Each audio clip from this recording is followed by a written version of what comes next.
याकूब की किताब उसका पहला अध्याय का भी पहला।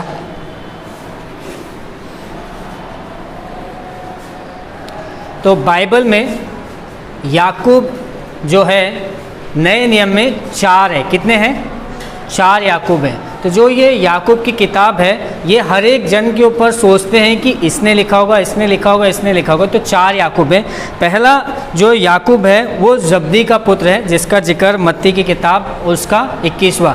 तो जब भी बाइबल जब हम पढ़ते हैं ना तो उसमें यीशु अगर किसी को चेला बना रहे या कुछ भी तो ये यीशु का चेला है, तो उसके बारे में कोई लिखता है ना तो ऐसा लिखता है ये जब्दी का पुत्र है। तो एक जो था जब्दी का पुत्र, तो लोगों ने सोचा कि शायद ये राइटर हो सकता है इस किताब का, तो फिर मालूम पड़ा नहीं ये नहीं है। फिर दूसरा है हल्फई का पुत्र, तो लोगों ने वो भी कोशिश किया, बोला ये तो नहीं होगा इसका राइटर, तो वो भी उसका राइटर है। फिर तीसरा है यहूदा का पिता याकूब, एक और चेला था जिसका पिता का भी नाम याकूब था ये। और फिर चौथा जो है यीशु का भाई, तो यीशु के 4 भाई थे, एक ये है और एक का नाम यहूदा है, उसकी भी एक पत्री, उसका भी एक लेटर प्रकाशित वाक्य के आसपास में है। तो ये और 2 लोग और हैं। तो अब लोगों को ये पक्का यकीन हो गया, उन्होंने स्टडी किया और पक्का यकीन हो गया कि ये जो याकूब है जो पत्री लिखने वाला है ये यीशु का भाई है। एक दूसरे को बोलिए ये यीशु का भाई है। कौन है? जिसके बारे में हम सीखने वाले हैं, जिसकी किताब हम सीखने वाले हैं, ये यीशु का भाई है। तो अब आप बोल सकते हैं अरे यीशु तो परमेश्वर के पुत्र है, उसके भाई। तो मैं आपको बताना चाहता हूँ यीशु परमेश्वर के पुत्र थे, लेकिन मरियम के द्वारा उनका जन्म हुआ था। तो यीशु जो थे परमेश्वर की ओर से थे, लेकिन यीशु के बाद उनके और 4 भाई हुए जो उनके पिता से हुए, तो ये उनमें सबसे पहला ये था। फिर इसके बारे में बहुत सारे लोग अध्ययन करते हैं कि ये जो था ये अपनी बातों में और यहूदी धर्म में, यहूदी शिक्षाओं में बहुत मजबूत था, बहुत कट्टर था। तो इसके कारण इसका जो है ना बहुत सम्मान हुआ करता था, सारे के सारे लोग इसका बहुत सम्मान करते थे, सबके सब लोग इसका बहुत सम्मान करते थे। याकूब यूनानी में इसका जो अर्थ है या यूनानी शब्द इस तरीके से, इसका नाम याकूबोस, यूनानी जो भाषा है ना, जिस समय नया नियम लिखा गया उस शब्दों में उसमें इसको याकूबोस क्या बोलते हैं? क्या बोलते हैं? याकूबोस, ठीक है। और इब्रानी जो यहूदा और उस इज़राइल की भाषा थी उसमें इसको बोलते हैं याकूब। फिर इंग्लिश में उसको जेम्स, जेकब, अलग अलग लोगों ने अलग अलग तरीके से वो किया, लेकिन हम हिंदी में इब्रानी से मिलता हुआ वही नाम बोलते हैं याकूब, है ना। तो इब्रानी में इसको याकूब बोलते हैं और यूनानी में याकूबोस बोलते हैं। याकूबोस, याकूबोस इसका नाम था और इसके नाम से वो किया जाता है। इंग्लिश में जेम्स और हिंदी में याकूब है ना। तो अधिकतर अध्ययन में बताया गया कि यही जो है जिसने याकूब की किताब लिखी, और इसका जो अध्ययन है जब हम पढ़ेंगे धीरे धीरे, आज हम थोड़ा सा पढ़ेंगे, तो ये विश्वासी जीवन को मजबूत बनाने के लिए करता है और इसकी शिक्षा पुराने नियम से बहुत ज़्यादा मेल खाती है। और पुराने नियम को लेकर ये क्या करता है? बातचीत करता है कि कैसी वो व्यवस्था थी और यीशु कैसे मारे गए और यीशु ने किस तरीके से ये किया गया, है ना। और ऐसा माना जाता है कि नया नियम जो है जिसमें 27 किताबें, कितनी किताबें? बाइबल आपको पता है बाइबल में 66 किताबें, जिसमें से 39 किताबें पुराने नियम में हैं और 27 किताबें नए नियम में। तो ऐसा माना जाता है कि याकूब की किताब नए नियम में सबसे पहली किताब हो सकती है। बोल नहीं रहे कि यही है, लेकिन सबसे पहली किताब हो सकती है क्योंकि ये 44 की ईस्वी में करीब करीब लिखा और ये 62वीं ईस्वी में इसको मार दिया गया। फिर इसके बारे में मैं पढ़ रहा था तो अलग अलग तरीके से अलग अलग जगह पे मिलते हैं कि एक जो महायाजक था हनन्याह उनका नाम था, तो उनके राज्य में इसको पथरवाह करके मार डाला गया। क्यों? क्योंकि जैसे मैंने बताया कि ये जो था यहूदी व्यवस्था में और पुरानी जो इजरायली लोगों की जो व्यवस्था थी उसमें बड़ा कट्टर था और बहुत सारी बातें जानता था। लेकिन जब उसने यीशु पे विश्वास किया तो फिर उसके बाद में महायाजक हनन्याह के समय में इसको मार डाला गया। अब ऐसा बताते हैं कि वो इतना प्रेयरफुल था, इतना प्रार्थना करता था कि उसके जो घुटने थे ना वो बहुत बड़े हो गए थे। उसके घुटने, क्योंकि वो घुटने पे लगातार प्रार्थना करता था। यहाँ पर भी जब हम देखेंगे 106 जगहों पे वो ऐसे आदेश देता है जो परमेश्वर की इच्छाओं पे चलने के लिए होता है, आपको मुझे जीवन को जीने के लिए होता है। और 54 जगह पे वो ऐसी बातें करता है जो आपके और मेरे लिए ज़रूरी है कि हम मसीह जीवन में करें। तो वो बहुत आदर्शवादी व्यक्ति था और वो प्रेयरफुल व्यक्ति था और वो प्रार्थना करता था, तो उसके कारण उसके जो घुटने थे बहुत मोटे हो गए थे, तगड़े हो गए थे। तो बताया जाता है कि उसको मंदिर की चोटी से नीचे फेंका गया, तो नीचे फेंका गया तो शायद वो घुटने के बल गिरा तो वो मरा नहीं, फिर उसके बाद में उसको पत्थर वहा करके क्या कर दिया गया, मार दिया गया। तो ये उसका ये था, इसका मैंने आपको बताया कि थोड़ा सा। अब थोड़ा सा हम बाइबल में मतलब देखते हैं कि क्या कहता है। याकूब की किताब उसका पहला अध्याय और वचन 1 हम पढ़ते हैं। पहला अध्याय वचन 1, अगर किसी को मिला तो पढ़िए, 2-4 लोग। याकूब पहला अध्याय और वचन 1। परमेश्वर के और प्रभु यीशु मसीह के दास हाँ। याकूब की ओर से हाँ। उन 12 गोत्रों को जो तितर-बितर होकर रहते हैं, नमस्कार। हाँ, अब और कोई पढ़िए एक ही वचन को। परमेश्वर के और प्रभु यीशु मसीह के दास याकूब की ओर से उन 12 गोत्रों को जो तितर-बितर होकर रहते हैं, नमस्कार। हाँ हाँ, ठीक है। कोई निकालिए यूहन्ना की किताब उसका 7वां अध्याय और वचन 5, और कोई और निकालिए मरकुस की किताब उसका 3रा अध्याय और वचन 21। यूहन्ना 7 और 5 और मरकुस 3 और 21 निकालिए, 2-3 लोग। यूहन्ना 7वां अध्याय और वचन 5।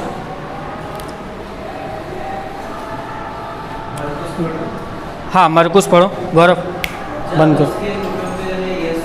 हाँ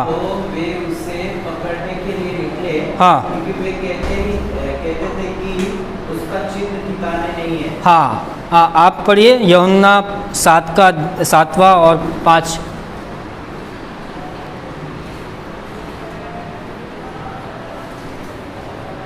मिला किसी को? 7-5। हाँ, जोर से पढ़िए, जोर से। और पढ़िए, किसी को मिला तो। क्योंकि उसके भाई भी उस पर विश्वास नहीं करते। मरकुस वापस से पढ़ना सौंपने, 3 और 3 का 21, 3 का 21 जो पढ़ा था। जब उसके कुटुंबियों ने यह सुना तो वे उसे पकड़ने के लिए निकले, क्योंकि वे कहते थे कि उसका चिन्ह ठिकाने नहीं है। हाँ, है ना। तो अभी जब हमने पहला वचन पढ़ा तो पहला उसमें ये पढ़ते हैं कि परमेश्वर प्रभु यीशु मसीह के दास याकूब की ओर से उन 12 गोत्रों को जो तितर बुतर होकर रहते हैं, नमस्कार पहुँचे। अब हमने यहाँ पर पहले हमने पढ़ा कि उसके भाई भी उसका विश्वास नहीं करते थे। फिर एक जगह पे हमने पढ़ा कि उसके कुटुंबी लोग उसको क्या करने के लिए निकले, पकड़ने के लिए निकले। उसका चित्त ठिकाने नहीं है। चित्त ठिकाने समझते हैं क्या, वो किसको बोलते हैं? उसका चित्त ठिकाने नहीं है। बड़ी अच्छी हिंदी है, पकड़ा गया है। और ये सोच के यीशु को क्या करने के लिए कहे, पकड़ने के लिए कहे। बंद करना दरवाजा बेटे। यीशु को पकड़ने के लिए गए। अब यहाँ पर देख लीजिए, उसके जीते जी, किसके जीते जी? यीशु के जीते जी उसके जो घर वाले लोग हैं वो भी उसका क्या कर रहे थे, विश्वास नहीं कर रहे थे। भाई लोग भी उसके विश्वास नहीं कर रहे थे कि वो सच में अच्छा आदमी है, सच में परमेश्वर की ओर से सच में वो अच्छा है या नहीं है। और इस तरीके से एक जगह पे वो लिख रहा है कि उसको पकड़ने के लिए निकले कि भाई वो पकड़ा गया। क्यों? क्योंकि यीशु बाहर निकल के क्या कर रहे थे, सुसमाचार सुना रहे थे, प्रभु की बातें बता रहे थे, परमेश्वर को वचन लेके आ रहे थे, लोगों को चंगाई दे रहे थे। और उसी अध्याय में अगर आप पढ़ेंगे मरकुस 3 का, उसमें आगे पढ़ेंगे तो लोग उससे बहस करते, तू शैतान की सहायता से क्या करता है, दुष्ट आत्माओं को निकालता है और इस तरीके से। तब यीशु उनको बोलते कि अरे अगर शैतान अपने ही राज्य में ये करने लग जाए तो वो तो फूट पड़ने वाला है, एक राज उसका फूट पड़ने। तो कहने का मतलब ये है कि ये जो व्यक्ति है, जो लिखने वाला है, जब तक कि यीशु 30 साल तक के उसके साथ में रहा, 33 साल तक के इस धरती पर रहा, उसने उसका विश्वास नहीं किया, उसने उसका नहीं किया। लेकिन कुछ तो हुआ, कुछ तो हो गया जिसके कारण उसका क्या हो गया, जीवन बदल गया। कुछ तो उसके जीवन में बदलाव आ गया, जिसके कारण अब वो यहाँ पर वो ये नहीं कह रहा है कि मैं यीशु का भाई तुम्हें नमस्कार करता हूँ, है ना। कई बार होता है ना, जैसे अपने को बड़ी उपाधि मिलती है तो हम घमंड से भर जाते हैं, हमारे पास थोड़ा पैसा आता है तो हम घमंड से भर जाते हैं, हम बहुत ही। यहाँ पर वो नहीं लिख रहा है, वो कह रहा है परमेश्वर के और यीशु के दास। इसके पहले तो वो उसको पकड़ने के लिए निकल रहा था, इसके पहले तो वो सोच रहा था कि इसमें दुष्ट आत्मा है, उसके भाई लोग उसका विश्वास नहीं करते। लेकिन बीच में कुछ हुआ, बीच में पता है क्या हुआ? बीच में यीशु ने कई लोगों को चंगाई दी, मुर्दों को खड़ा किया, मुर्दों को जिंदा किया, फिर क्रूस पर वो मारा गया, फिर गाड़ा गया, तीसरे दिन वो कब्र से भी बाहर निकला और उसके बाद वो बहुत लोगों को दिखा। प्रेरितों की किताब में पौलुस लिख रहा है कि मुझे और यीशु के भाई याकूब को छोड़ वो किसी और को दिखाई नहीं दे, वो बहुत लोगों। तो अब ये सब चीज़ों को देख के ये याकूब जो पहले अपनी व्यवस्था पे बड़ा कट्टर था, घुटनों पे प्रार्थना किया करता था, बड़ा मजबूत था, ये पकड़ने के लिए आ गया था यीशु को कि भाई तू तो सटिया गया है, ये सब चीज़ अब इसकी ज़िंदगी क्या हो गई? बदल गई। अब ये दास बन गया। किसका दास बन गया? यीशु का दास बन गया। आज आप बहुत सारी चीज़ें आपके जीवन में हो सकती है जहाँ पर आप देख रहे हैं कि ये कुछ बदलेगा नहीं, ये कुछ छूटेगा नहीं, ये कुछ संभलेगा नहीं। मैं आपको बताना चाहता हूँ परमेश्वर ऐसे कार्य कर सकता है कि जो चीज़ आपको असंभव दिखती है वो चीज़ आपके लिए संभव हो जाती है। जो चीज़ आपको ऐसा लगता है कि ये मृत्यु तक के जाएगी नहीं, पर मैं आपको बताना चाहता हूँ परमेश्वर उसको जीते जी बेहतर कर देता है। आपको अगर ऐसा लगता है कि बीमारी छूटेगी नहीं, मैं आपको बताना चाहता हूँ परमेश्वर आपकी आंखों के सामने उसे चंगाई देगा। आपको ऐसा लगता है कि ये नशा जाएगा नहीं, ये शराब में मरेगा, लेकिन मैं आपको बताना चाहता हूँ परमेश्वर आपके जीते जी उसे नशे से मुक्त करेगा। आपको ऐसा लगता है कि गरीबी मेरा पीछा नहीं छोड़ेगी, मैं गरीबी में मर जाऊंगा, मेरा परिवार गरीबी में जाएगा, मैं आपको बताना चाहता हूं यीशु ऐसे कार्य करेगा कि गरीबी आपसे कोसों दूर जाएगी। और आपने बहुत कुछ देखा है अपने पास में, लेकिन आप जो देखेंगे अपने भविष्य में वो कई गुना बढ़कर होगा। ये व्यक्ति जो निराशा में था, ये व्यक्ति जो अविश्वास में था, जिसके पास कोई उम्मीद नहीं थी, जो खुद उसको पकड़ने के लिए निकला था, परमेश्वर ने उसके जीवन में ऐसा कार्य किया कि अब वो कह रहा है कि मैं उसका दास हो गया हूं। अब वो नमस्कार कर रहा है उन 12 गोत्रों को, क्योंकि उस समय क्या हुआ था, अगर आप देखेंगे प्रेरितों की किताब उसका 8वां अध्याय में कि जैसे यीशु जीवित हुए और लोगों को दिखाई दिए, लोगों ने बड़ा सामर्थ पाया, 3000 लोग एक साथ में बपतिस्मा ले रहे हैं, 3000 लोग एक साथ में मन फिरा रहे हैं, तो यहूदी धर्म जो है वो सकपके में आ गया। और उन्होंने क्या किया, इन लोगों को पकड़ना मारना शुरू किया। एक प्रभु के दास को, स्टीफनस को पत्थरवाह करके मार दिया गया। और वहाँ पर जो सदी का जो बोल सकते हैं ना, जिसने 13 किताबें लिखी बाइबल का, वो व्यक्ति था। तो उसके डर के कारण सारे जितने चेले थे वो यहाँ भाग गए थे, जितने विश्वासी लोग थे वो इधर उधर भाग गए थे, सब बड़ा डर से था। तो ये उन्हें लिख रहा है कि जो तितर बितर हो गए हैं उनको क्या हो, नमस्कार पहुँचे, जो तितर बितर हो गए उनको। और अपना संबोधन वो किसी घमंड से नहीं कर रहा है या किसी व्यवस्था के जानने वाले से नहीं कर रहा है, पर कह रहा है कि यीशु के दास, परमेश्वर के दास। मैं आपको बताना चाहता हूँ जिन बातों की आज आप गुलामी करते हैं, शायद आप नौकरी की गुलामी करते हो, शायद आप कर्जों की गुलामी करते हैं, शायद आप बीमारी की गुलामी करते हैं, शायद आप पति की गुलामी करते हैं, शायद आप दारू की गुलामी करते हैं, एक दिन आएगा परमेश्वर उसको आपका दास बना देगा, परमेश्वर आपको उसके दास बना देगा। याकूब जिसने उसको पकड़ने के लिए निकला, परमेश्वर ने उससे पकड़ लिया। वो उसको पकड़ने के लिए निकला, वो उस पर विश्वास नहीं करता था। आज आगे जब हम पढ़ेंगे तो परमेश्वर ने उसको क्या कर दिया, कट्टर विश्वासी कर दिया, है ना। तो परमेश्वर आपके और मेरे जीवन में ऐसा काम करता है ना, कि ये एक आलोचक, एक जो निंदा करने वाला, एक जो पकड़ने वाला, एक जो नहीं समझने वाला, उसको आज वो समझदार बन गया। आज वो सबको लिख रहा है विश्वास के बारे में। आगे हम पढ़ेंगे कि वो विश्वास के बारे में, सारी चीज़ों के बारे में। क्यों? क्योंकि परमेश्वर ने ऐसे कार्य कर दिया। आपके और मेरे जीवन में भी परमेश्वर ऐसे कार्य करने के लिए तैयार है। आपको सिर्फ दिल खोल के रखना है कि प्रभु मैं बैठा हूँ, है ना। मैं सुबह एक बात कह रहा था कि जैसे आप आए हैं, हर संडे आ रहे हैं, सब सारी चीज़ें, लेकिन मैं आपको बताना चाहता हूँ ये इतवार आपको हफ्ते में 7 दिन के बाद ही मिलेगा। जैसे आए वैसे मत जाओ। 20 साल से अगर अपन वैसे ही हैं तो आज आप एक्सपेक्ट कीजिए कि नहीं प्रभु जैसा मैं आया, तो मेरा फ़ायदा क्या है, क्यों मैं कलीसिया आ रहा हूँ, किस लिए आ रहा हूँ। इधर कोई सर्कस करते रहता है, कोई गाना गाता है, कोई कुछ बोलता है, वो सर्कस देखने के लिए, या परमेश्वर में आपके वचनों को पढ़ना चाहता हूँ, परमेश्वर में आप में बढ़ना चाहता हूँ। मैं आपको बताना चाहता हूँ, मैंने कई उदाहरण देखे। एक बोल सकते हैं ना, मैंने एक पीढ़ी को जाते देखा, दूसरी पीढ़ी को जाते देख रहा है, मतलब एक एक करके मरते जा रहे हैं, एक एक करके सब सारी चीज़ें हो रही, और दूसरी पीढ़ी जो है, नई पीढ़ी आते जा रही है। और आपने भी ऐसा बहुत सारा चीज़ें देखा है। लेकिन एक सच्चाई जो मैं समझता हूँ कि परमेश्वर, उसका वचन और उसकी आराधना यही बनी रहती है। मेरा पति, मेरी पत्नी, मेरा बच्चे सब जाते हैं, सब छूटते हैं, सब चला जाता है, लेकिन परमेश्वर और उसकी महिमा सदा तक के बनी रहती है। सोच लीजिए, कई बार हम बोलते ना, है ना, इसके आगे अगले हफ्ते में मैं वो सोच रहा था वो गाना गाऊंगा। एक गाना हम बहुत गाते थे जब मैं छोटा था। आपको पता है, चढ़ता सूरज धीरे धीरे घटता है, नहीं टलता है, टल जाएगा। तो वो गाना बहुत सारी सच्चाइयों को लेके आता है कि याद रख, सिकंदर के हौसले तो आली थे, पर जब गया दुनिया से तो दोनों हाथ क्या थे, खाली थे। आज बहुत सारे सिकंदर अपनी बहुत सारी चीज़ों को ना ताकत लगाते, बोला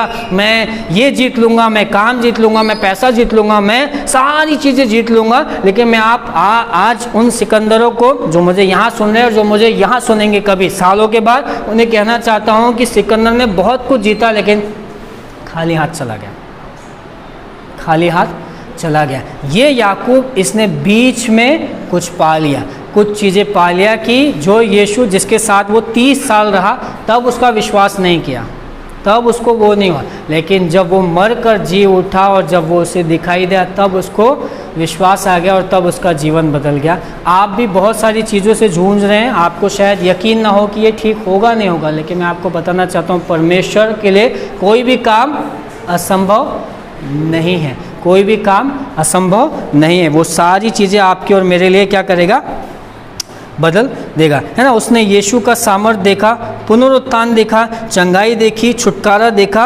आप और मैं भी देखेंगे, जैसे जैसे हम उसमें बढ़ेंगे, जैसे जैसे हम उसके पास आएंगे, हम धीरे धीरे बहुत सारी चीज़ें हमारे जीवन में क्या करेंगे, देखते हुए जाएंगे। ये आदमी सोच लिए 30 साल तक के, अभी रहने दो, कोई बात नहीं, टेंशन मत लें, उधर से आवाज़ आ रही थी इसलिए वो कर रहा था।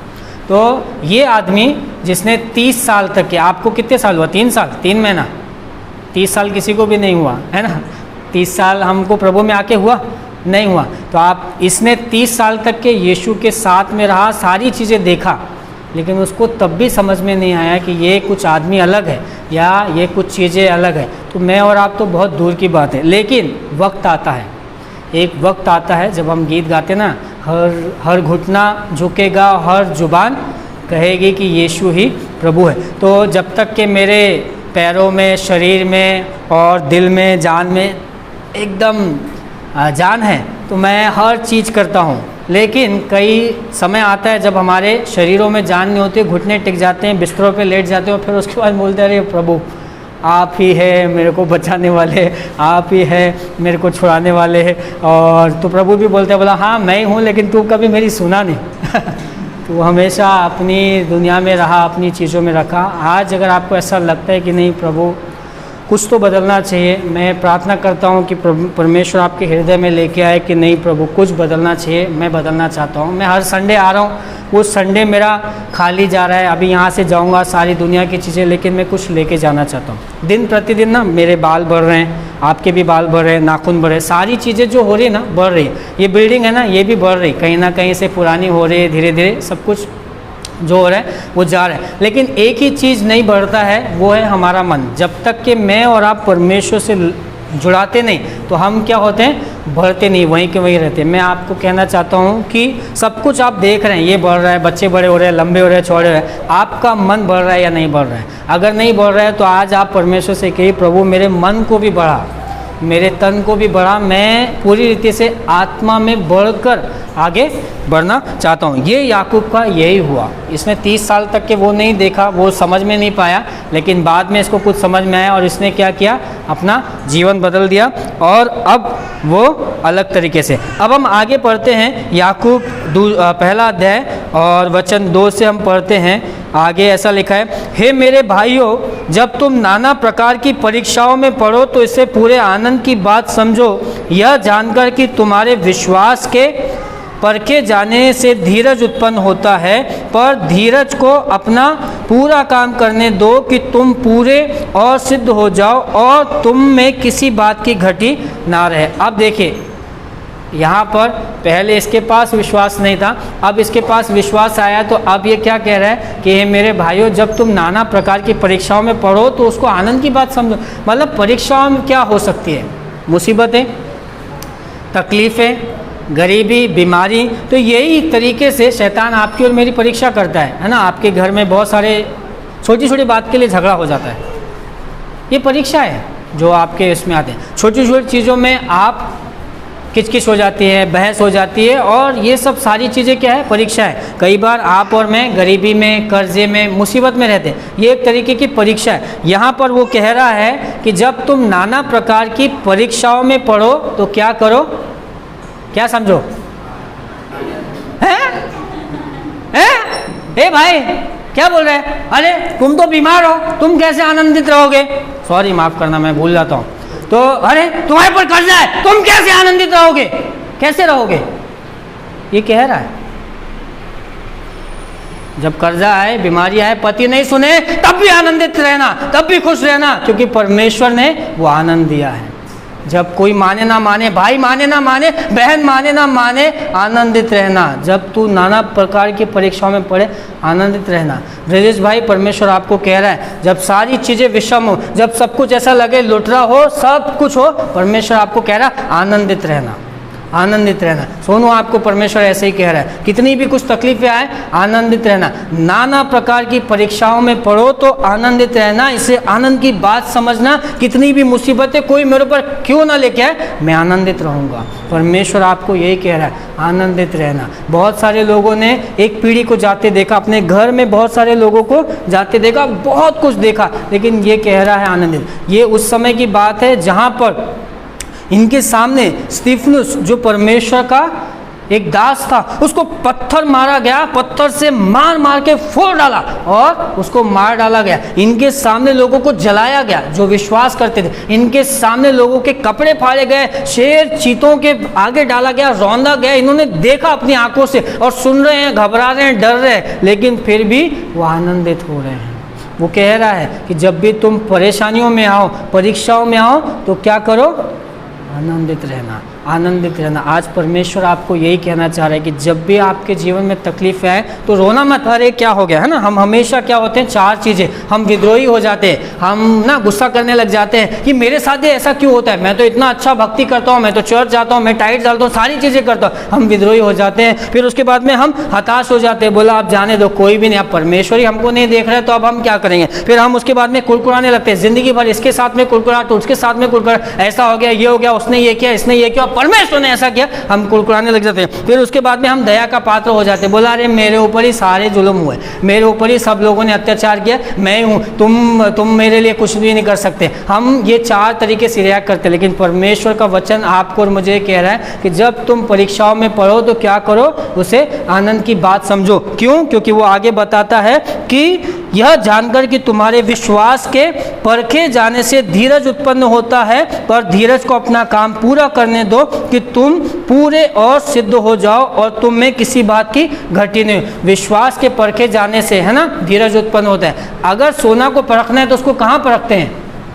आग में परखते हैं। आग में वो परखते हैं, उसको डालते हैं और तपाते हैं, जिससे वो मेल्ट होता है और जिस किसी आकार में ढालना है उसमें क्या किया जाता है, अंगूठी बनाना है, वो सारी चीज़ें। लेकिन आपके और मेरे विश्वास को कि आप सच में प्रभु में मजबूत है या नहीं है, इनको कैसे परखा जाएगा? इनको मुसीबतों से, तकलीफ़ों से, हाँ, बीमारियों से, सारी चीज़ों से लेके आया जाएगा और उसके बाद में तपाया जाएगा। एक आदमी था बाइबल में जिसका नाम अय्यूब है। अय्यूब इतना खरा व्यक्ति था कि उसकी खराई की चर्चा शैतान करता है। बोला अरे क्या वाह, परमेश्वर उसकी खराई की चर्चा करता है और शैतान आके परमेश्वर के सामने खड़ा होता है तो परमेश्वर उसकी तारीफ करता है। बोला तूने मेरे दास को देखा, इतना खरा है, इतना मजबूत है, प्रार्थना में, विश्वास में इतना वो है। तो शैतान कहता है, बोला तूने तो इतने आशीष दे इसके कारण है। तो अय्यूब को परमेश्वर शैतान को बोलता है तू चाहे जो भी कर ले, लेकिन वो वैसे बनाए।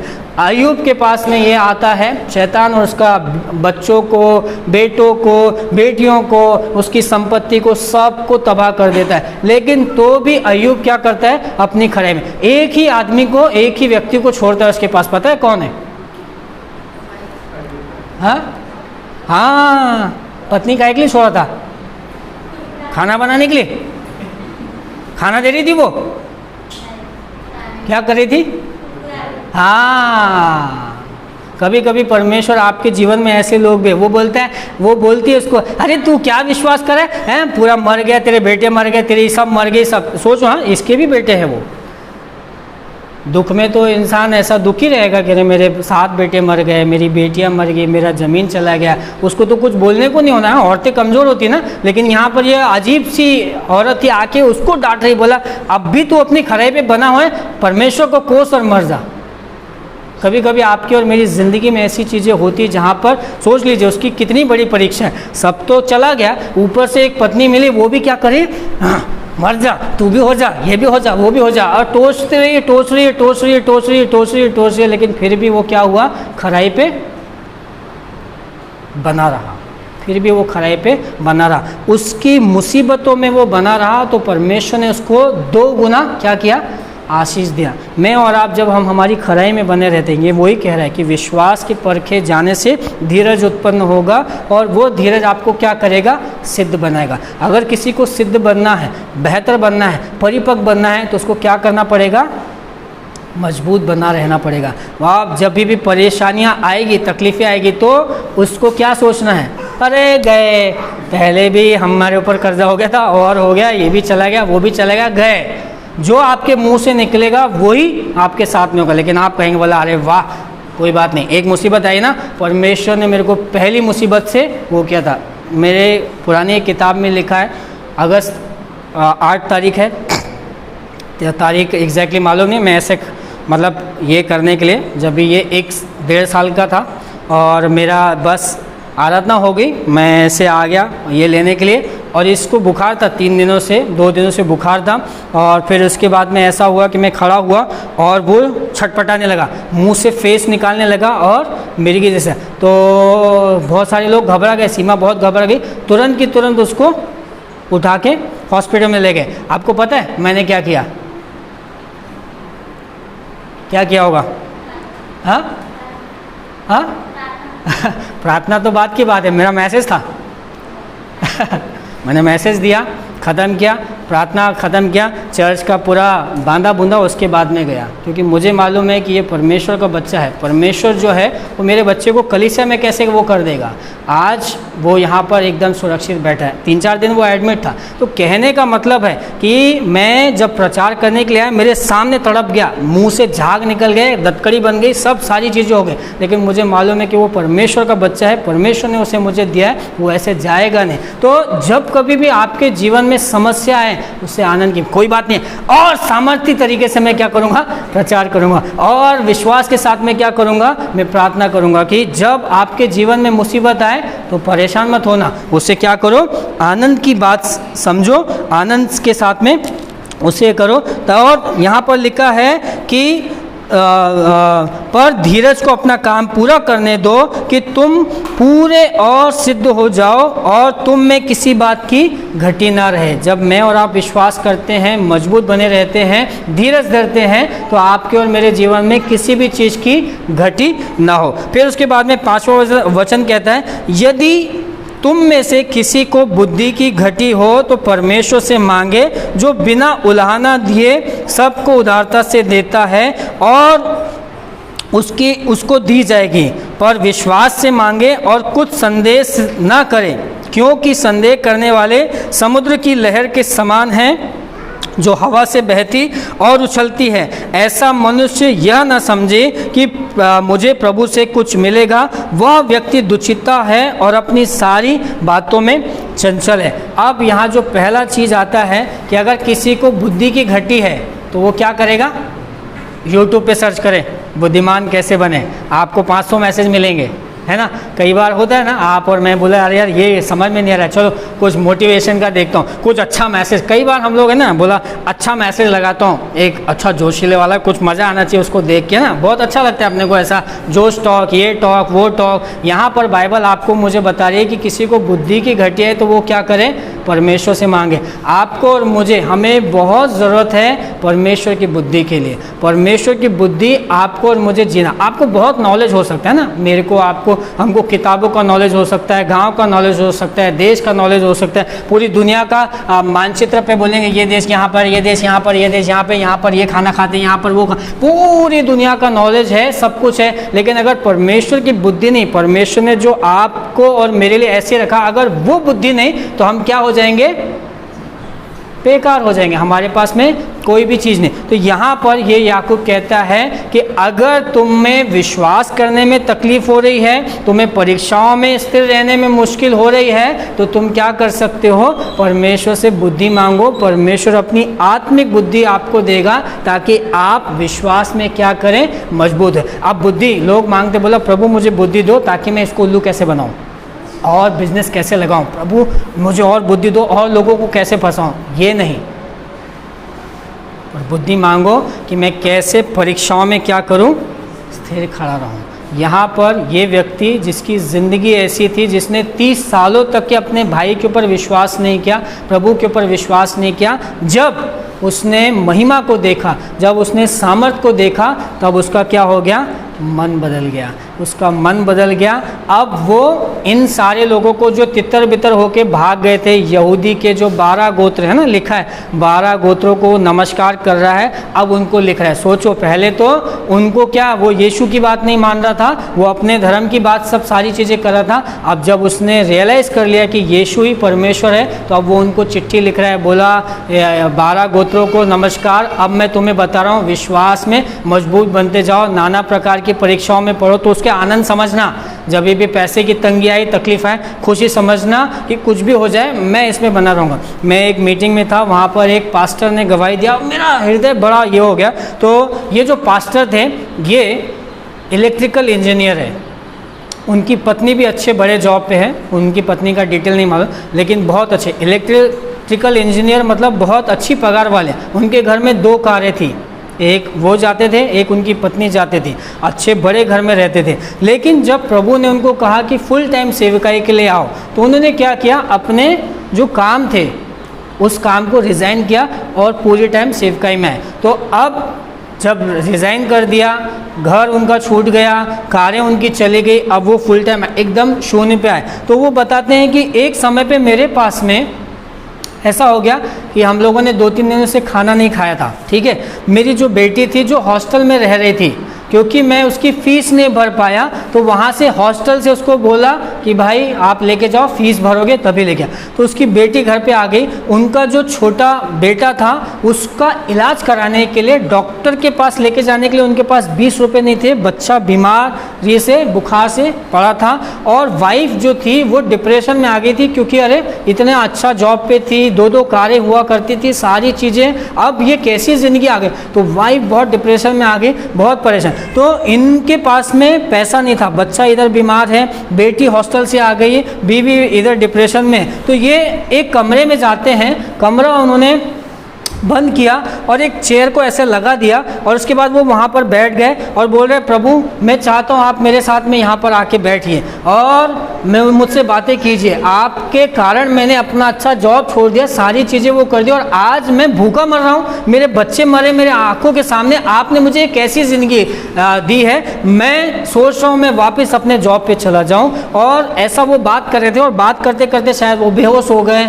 या उनको ये हुआ, लेकिन वो बात करते करते, प्रार्थना करते करते उन्होंने अपने 5 दोस्तों को मैसेज डाला। उस समय उनके पास में बोलते हैं, पहले की बात है तो सिर्फ मैसेज जाता था मोबाइल पे, तो उन्होंने SMS किया कि मेरे लिए प्रार्थना करो, और इतना ही लिखा कि प्रे फॉर मी, और फ़ोन को स्विच ऑफ कर दिया कि कोई कॉल ना करना चाहिए, क्योंकि लोग पूछते ना क्या प्रार्थना करें। तो उन्होंने प्रार्थना कर दिया और उसके बाद में मैसेज वो कर दिया, और यहाँ पर वो मोबाइल बंद करके जो बेहोश हो गए तो बेहोश हो गए। उसके बाद में 1:30 बजे शायद वो उठे, उनको जैसा आया तो उठे, तो फिर उसके बाद में उन्होंने अपना मोबाइल वो किया, और वहाँ पर उन्होंने एक मैसेज आया जिसमें लिखा था कि आपके अकाउंट में 50,000 रुपये आए हैं।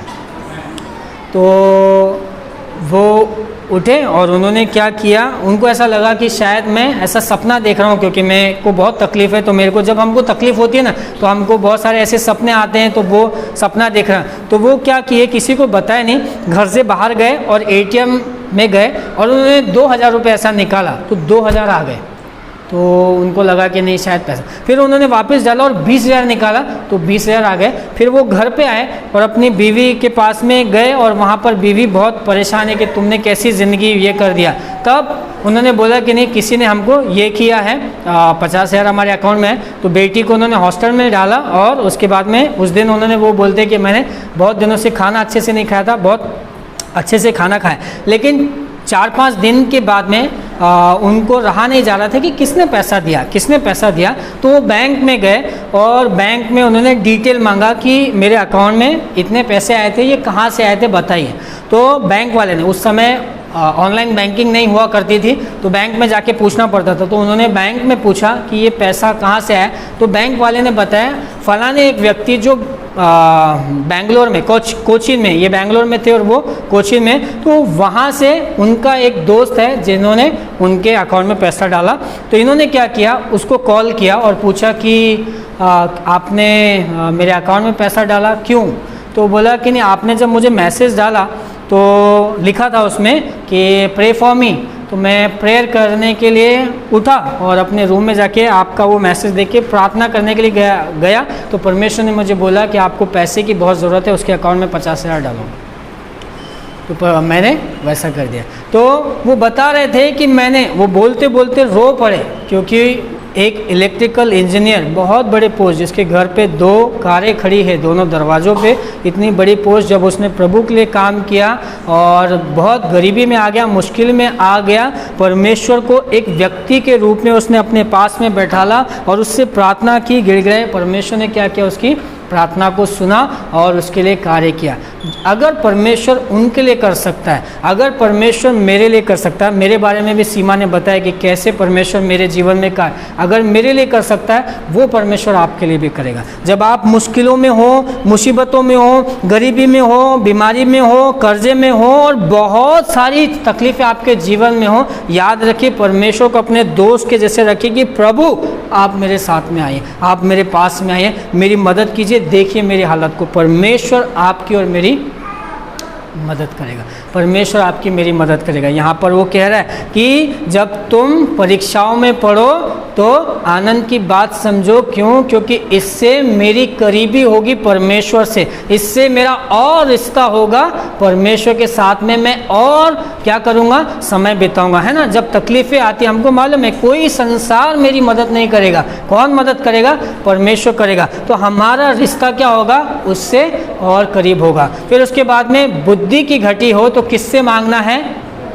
आपके गुरु महात्मा, वो तो आपको देते हैं संसार का, लेकिन आत्मिक बुद्धि कौन देगा, परमेश्वर देगा। वो बुद्धि जो आपको विश्वास में खड़े रहने के लिए मजबूत बनाएगी, वो बुद्धि जो आपको जीवन में चलने के लिए क्या करेगी, मजबूत बनाएगी। आप जहाँ कहीं पे भी रहें, परमेश्वर की बुद्धि आपको क्या करते जाएगी, प्रेरित करते जाएगी। कुछ भी हो जाए मैं तेरे साथ में हूँ। मैंने, है ना, अब्राहम, इसहाक, उनके साथ में वादा किया था, उन्हें आशीष दी थी, मैं तुझे भी आशीष दूंगा। हम गाना गाते हैं ना, अब्राहम का, इसहाक का प्रभु, है ना, वो मेरे साथ है। अब्राहम के साथ में उसने वादा किया था कि तेरे परिवार को, तेरे वंश को मैं आकाश के क्या बना दूंगा, तारों से भी ज़्यादा कर दूंगा, और वो आशीष उसने दिया। एक ऐसा व्यक्ति जो 100 साल का है, जिसको कोई बच्चा नहीं, लेकिन परमेश्वर ने उसको आशीष दिया, इसहाक को आशीष दिया, याकूब को आशीष दिया, वही परमेश्वर आपको आशीष देगा। आइए हम अपनी आंखों को बंद करेंगे और खड़े होंगे।